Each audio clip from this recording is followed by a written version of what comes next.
मित्रों नमः शिवाय। मैं ज्योतिष दैवज्ञ पंडित देवेंद्र द्विवेदी, शहडोल मध्य प्रदेश से।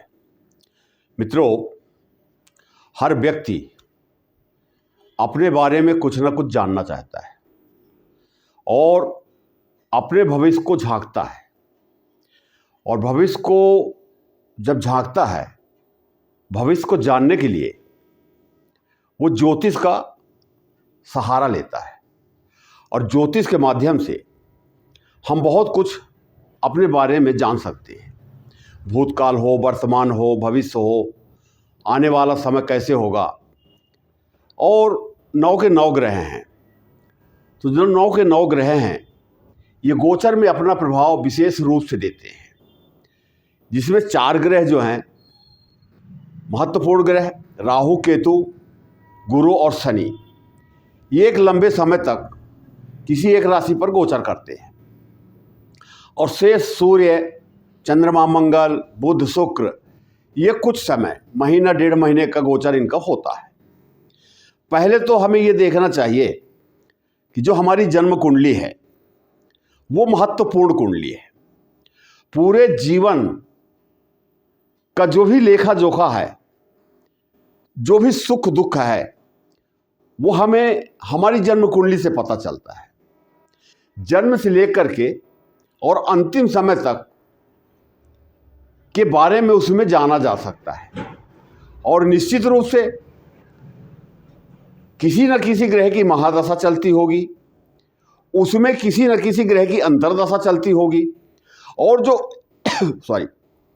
उसका जो प्रभाव होता है वो हमारे जीवन में स्थायी रूप से होता है। इसीलिए जन्म कुंडली के आधार पर रत्न धारण, मंत्र धारण, मंत्र जाप, अनुष्ठान, ग्रह शांति आदि आदि जो भी क्रियाएं होती हैं, धार्मिक क्रियाएं, वो सब जन्म कुंडली के आधार पर होती हैं। क्योंकि गोचर में जब ग्रह राशि परिवर्तन करते हैं तो इतना समय ही नहीं रहता कि उनके लिए कुछ किया जा सके। पर फिर भी यदि किसी ग्रह का गोचर हो रहा है और उसे वह 15-20 दिन, 25 दिन पहले यदि हमें ज्ञात हो जाए तो उसके लिए हम कुछ कर सकते हैं। यदि ग्रह अशुभ है तो उसकी शांति के लिए कुछ कर सकते हैं, और यदि शुभ है तो उसकी शुभता बढ़ाने के लिए भी हम कुछ कर सकते हैं। तो महत्वपूर्ण बात यह है कि हर व्यक्ति को जो ज्योतिष में विश्वास रखते हैं, ईश्वर ग्रहों के ऊपर विश्वास रखते हैं, धर्म कर्म के साथ जुड़े रहते हैं, सनातन धर्म को मानने वाले हैं, ऐसे व्यक्तियों को अगर पहले से पता चल जाए कि कौन सा ग्रह कब कहाँ जा रहा है, तो मेरा ऐसा मानना है, विश्वास है कि उस ग्रह को अनुकूल बनाया जा सकता है और शुभ भी बनाया जा सकता है। बात हो रही है ग्रहों की। मेष राशि ये चंद्र राशि पर आधारित है। ये विश्लेषण जो है चंद्र राशि पर आधारित है।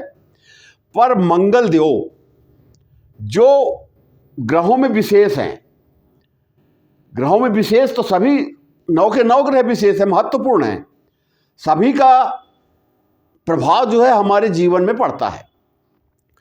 लेकिन कभी कभी कोई ग्रह ऐसा योग बना देता है जन्म कुंडली में जो एक विशेष योग बन जाता है।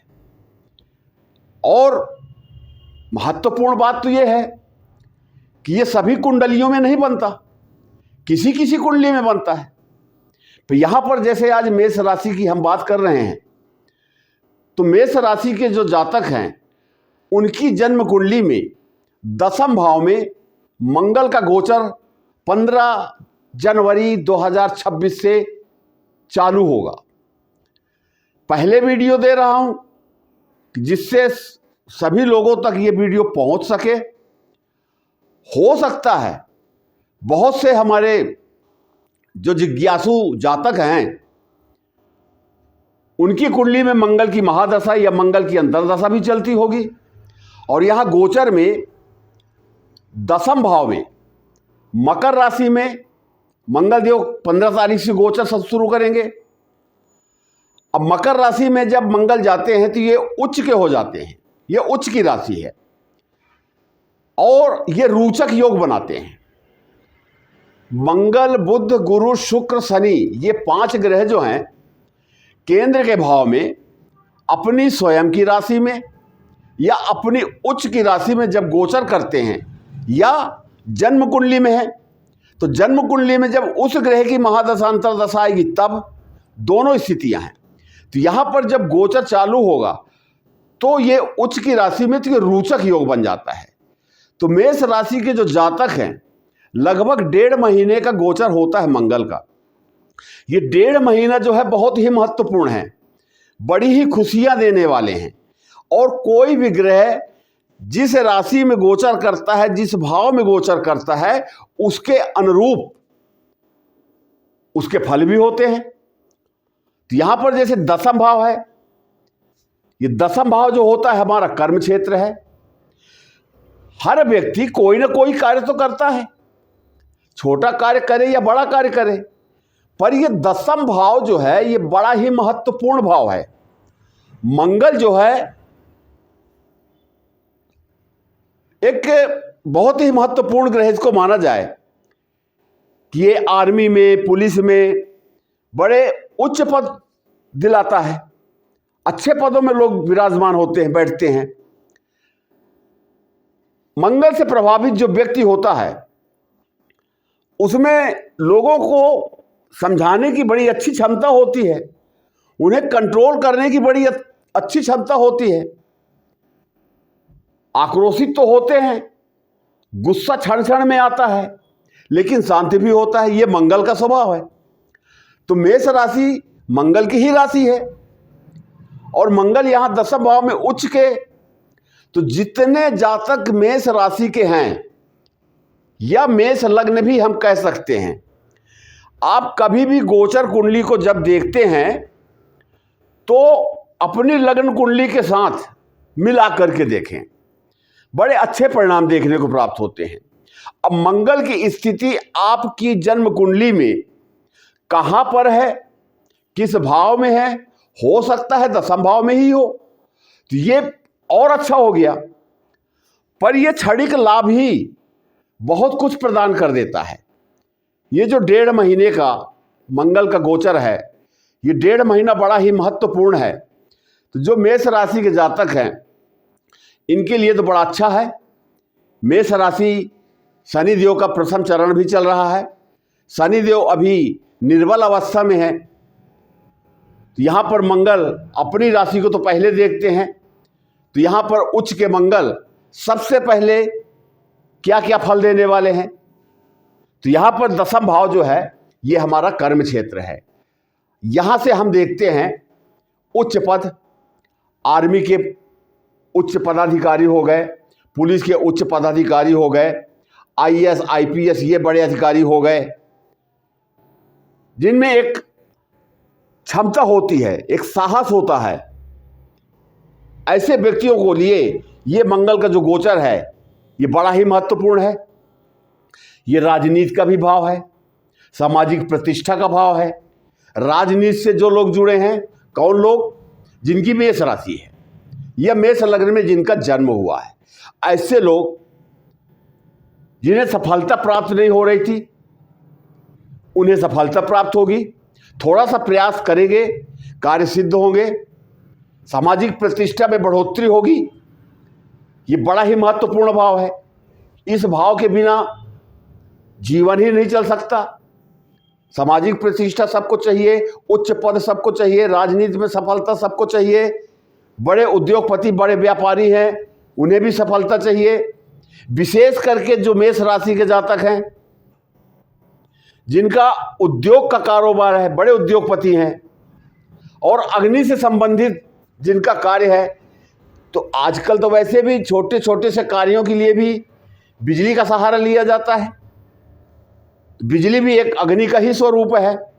तो ऐसे जो उच्च व्यापारी जो हैं उन्हें अत्यधिक लाभ देखने को प्राप्त होगा और मेष राशि के जातकों के लिए तो अच्छा ही है।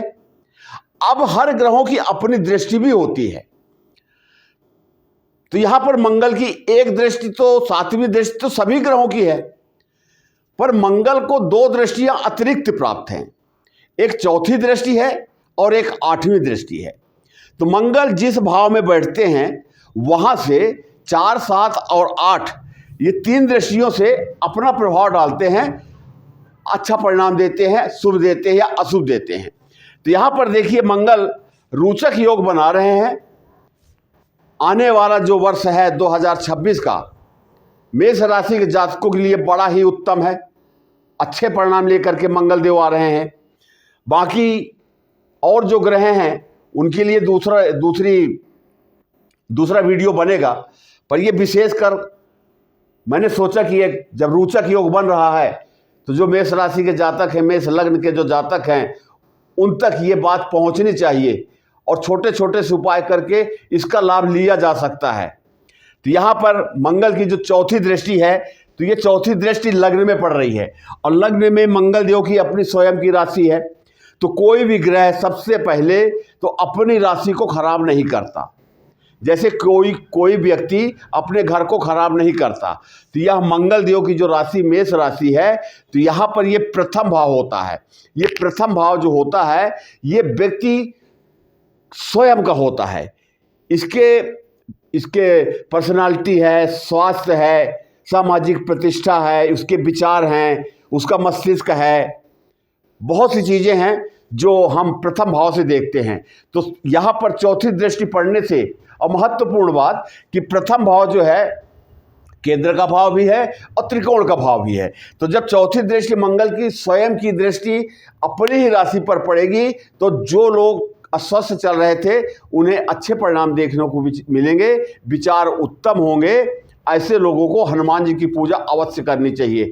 आप हनुमान चालीसा का पाठ कर लें, बजरंग बाण का पाठ कर लें, हनुमान अष्टक कर लें, हनुमान जी को चोला चढ़ा दें, हनुमान मंदिर में जा कर के ध्वज चढ़ा दें। ऐसे अच्छे कार्य मंगलवार शनिवार के दिन हनुमान जी को प्रसाद चढ़ा दें, चना और गुड़ का प्रसाद चढ़ा दें, फल का प्रसाद चढ़ा दें। जो भी संभव हो, जितना आप कर सकते हैं अपने लिए करेंगे, अच्छा होता है। तो ये तो चौथी दृष्टि हो गई। अब इनकी 7वीं दृष्टि देखिए कहाँ पड़ रही है, चौथे भाव में। चौथा भाव जो होता है हमारा, यहाँ पर कर्क राशि है, मंगल की नीच की राशि है, पर मंगल यहाँ पर उच्च के होकर के और इस भाव को भी जागृत कर रहे हैं। ये भाव जो होता है माता का भाव होता है, माता के साथ साथ प्रॉपर्टी का भाव होता है, मकान, वाहन, छोटे बच्चे जो पढ़ते लिखते हैं उनका जन्म स्थान, इसका भाव होता है। तो यहाँ पर जो व्यक्ति चौथे भाव से संबंधित जो मेष राशि के जातक हैं, जो मकान बनाने का या मकान लेने का विचार कर रहे थे, ये 1.5 महीना बड़ा उत्तम है, अच्छे परिणाम देखने को प्राप्त होंगे। इच्छा पूर्ति हो सकती है मंगल देव की कृपा से, पर हनुमान जी को जरूर ध्यान करिए, हनुमान जी का ध्यान करते रहिए, हनुमान जी को पूजा करते रहिए, आपकी इच्छाएं निश्चित रूप से पूरी होंगी। विश्वास के साथ कीजिए बस। तो ये एक महत्वपूर्ण है। जो प्रॉपर्टी डीलिंग का काम करते हैं, अब यहाँ पर देखिए प्रॉपर्टी डीलिंग का जो काम करते हैं ये मंगल से रिलेटेड है, जमीन से रिलेटेड है, इसमें लोहा लगता है, सीमेंट लगता है। ये सब बिना अग्नि बिना बिजली की ये चीज़ें पैदा नहीं होती हैं। क्रेशर की गिट्टी बिना मशीन के नहीं चलती, यानी बिजली का कहीं ना कहीं योगदान है। अब यहाँ पर मंगल इस भाव को 7वीं दृष्टि से देख रहे हैं, और जब 7वीं दृष्टि को से देख रहे हैं, इस भाव को जागृत कर रहे हैं, तो जो प्रॉपर्टी डीलिंग का काम करते हैं उनके लिए बहुत अच्छा समय हो गया।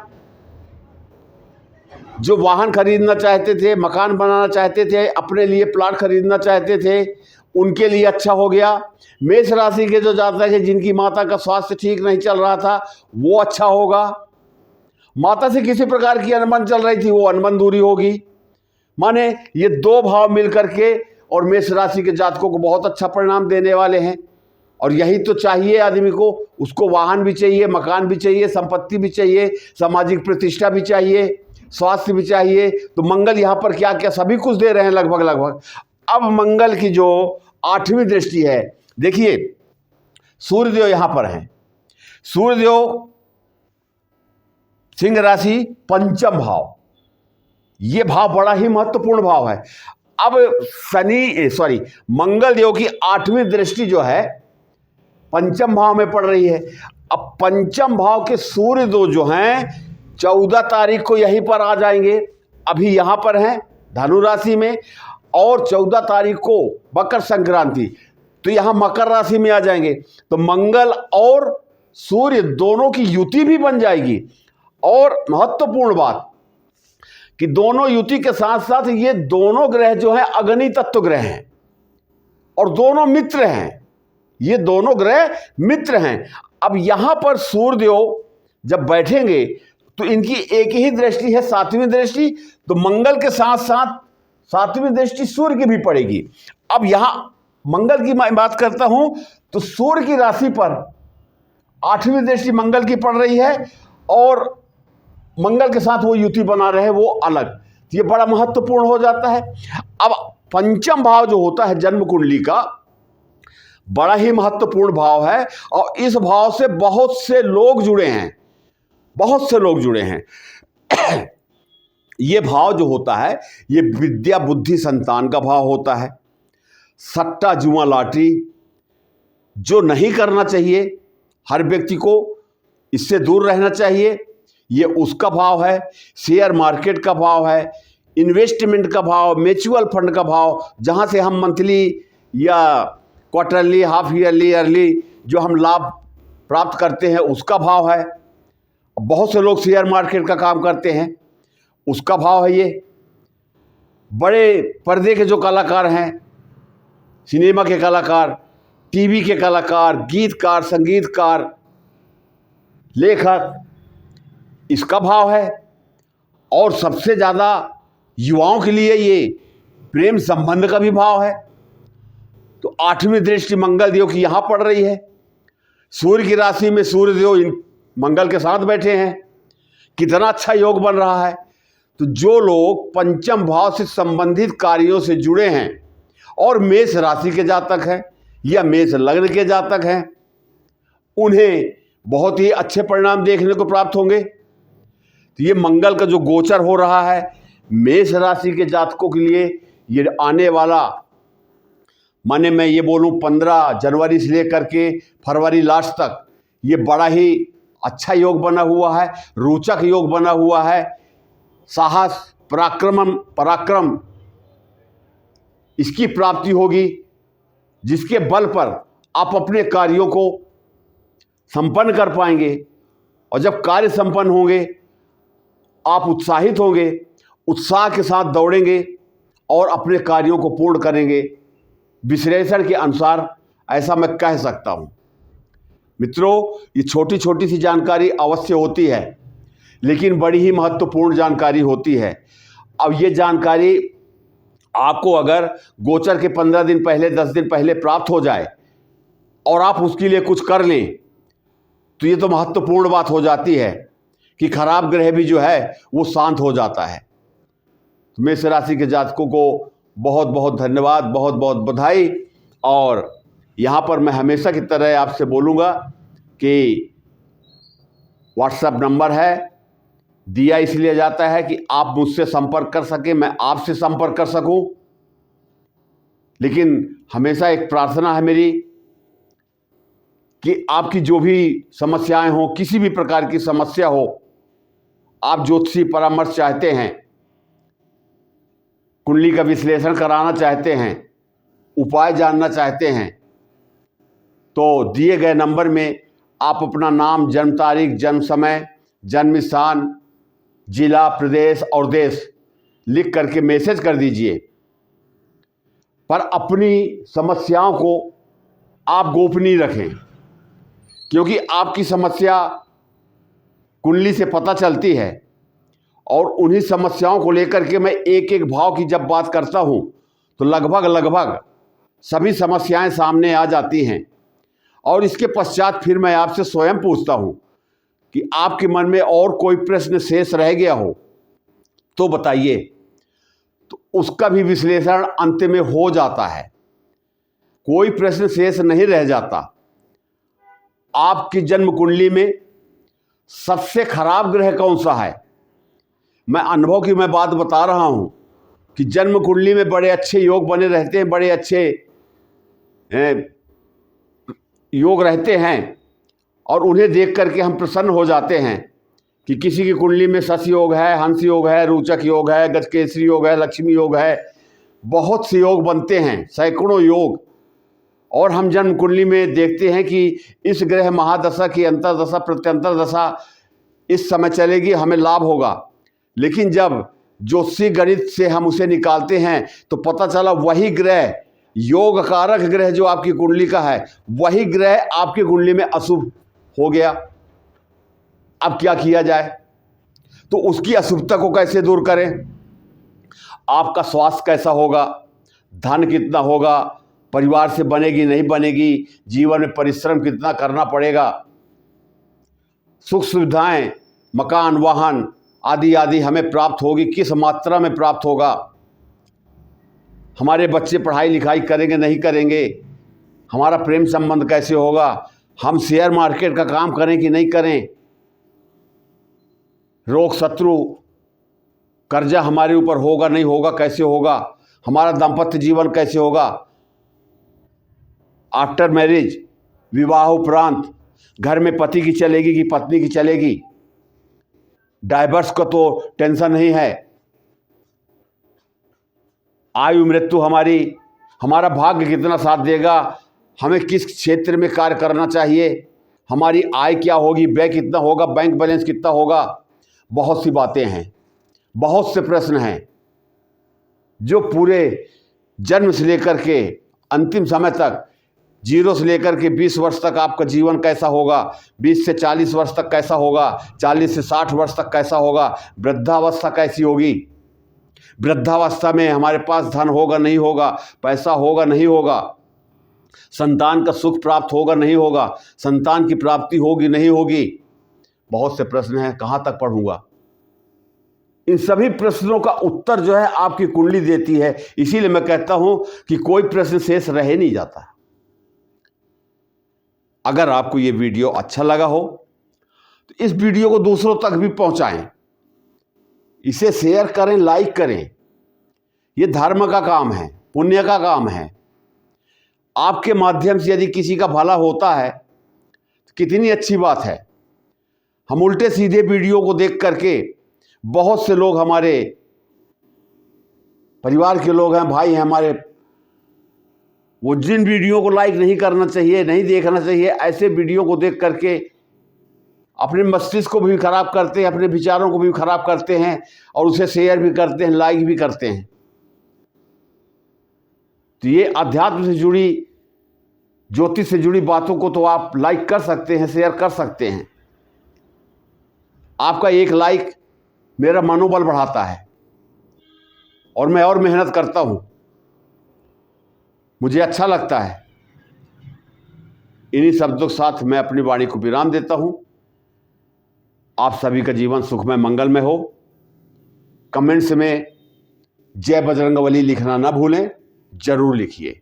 और आपकी कोई समस्या है, कमेंट्स में आप लिखिए कि आप कैसा वीडियो पसंद करते हैं, किस प्रश्न को लेकर के, किस प्रश्न से संबंधित आप वीडियो पसंद करते हैं। मैं आपको वो वीडियो बना करके दूंगा, उपाय भी बताऊंगा। इन्हीं शब्दों के साथ अपनी वाणी को विराम देता हूं। नमः शिवाय।